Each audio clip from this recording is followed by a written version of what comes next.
Discovering absolute gems like this film is exactly the reason why I started this channel. Wow.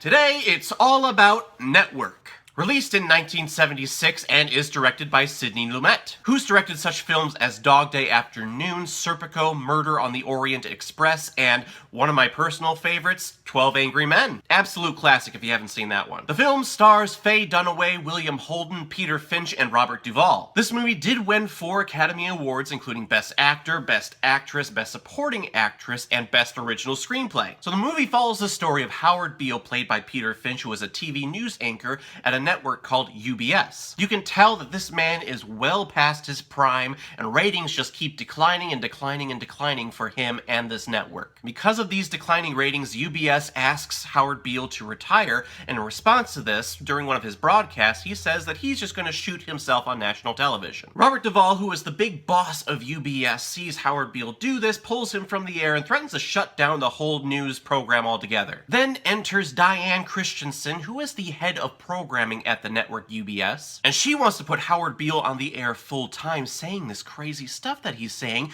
because the ratings are going through the roof. Because if this movie proves anything, people really don't care about the news, but they love to see self-destruction on the air. Hence the birth of reality TV. Beale does agree and now is a host of his own show on the network where he just preaches to everyone, convincing them of all the bullshit that they watch every day when they turn on the television. Business is looking good for the network, ratings are going through the roof.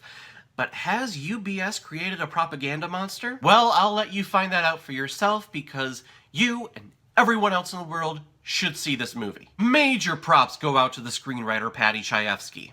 Again, wow. I had heard that the screenplay of this movie was one of the best ever written, and upon my first viewing of it, yeah, is damn good.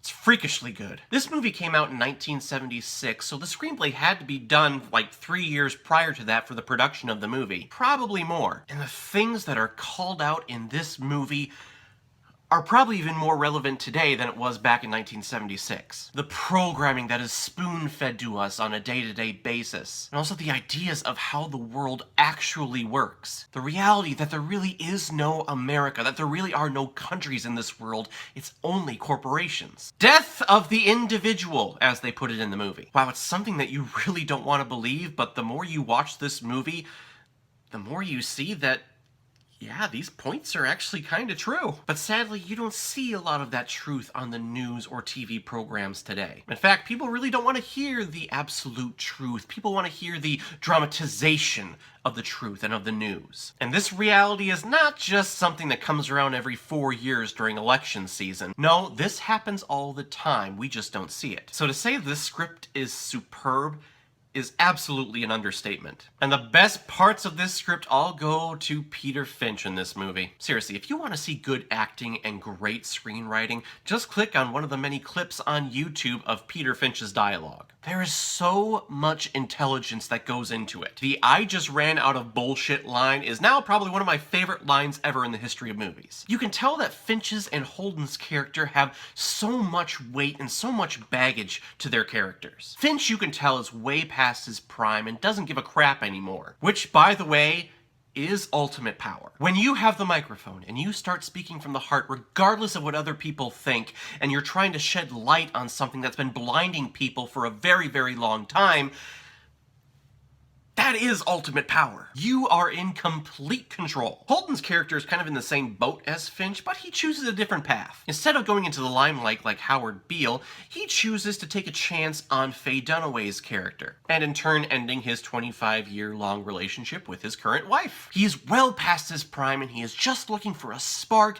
He's looking for inspiration, which he finds in Faye Dunaway's character, as opposed to Peter Finch with the camera. By the way, Faye Dunaway is fantastic in this movie. One of the strongest female characters that I can recall in film, too. She spearheads everything in this movie, and it's nice to see a female character in a movie be in the position of power that she's in. It's something you really didn't see back then. At first, I didn't like the whole Holden-Dunaway love story that was going on. I was just thinking, our lead actress has to be in a relationship with a man in a movie, so here we go again. But by the end of the movie, It really makes sense as to why they have this love story here. Their relationship is the real-life example of the TV programming bullshit that Finch's character was talking about. Again, great screenwriting. One interesting thing I noticed about the movie was its cinematography and the abundance of medium shots that they had. Seriously, everything was shot from waist up. There was no variation. It caught my eye at first, and then I was trying to pay attention to see if it was going to change,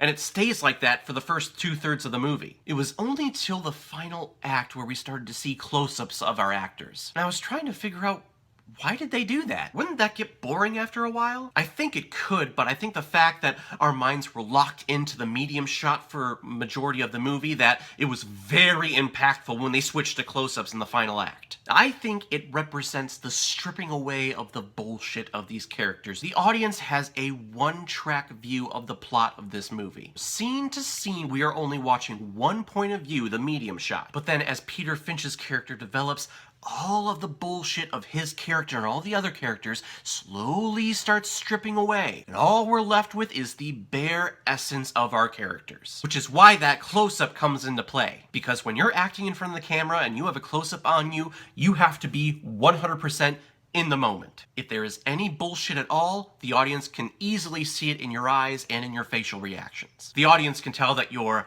acting. It's a little bit harder to get away when you're all the way back here in a medium shot. And when I noticed this, ooh, I got the goosebumps. So guys, in the end, Network is one of the greatest screenplays ever written, and it's only amplified by the magnificent acting and the tremendous cinematography. And the social relevance of that screenplay from 1976 to now is absolutely mind-blowing. I feel like we're on a roll here, because you know what? I'm gonna give Network 5 out of 5 Blu-rays. All right, let's get it. I feel like I'm just passing out 5 out of 5 ratings, but when you have something great, I can't help it. It has to get that perfect score. Seriously, guys, Network is absolutely brilliant. Give it a watch. There's nothing really flashy about it, but the reality of that screenplay does hit you hard over the head. Right, everyone, now comes my favorite part in my videos where I randomly select which movie I'm going to be watching next. Let's take a look. Ha-ha!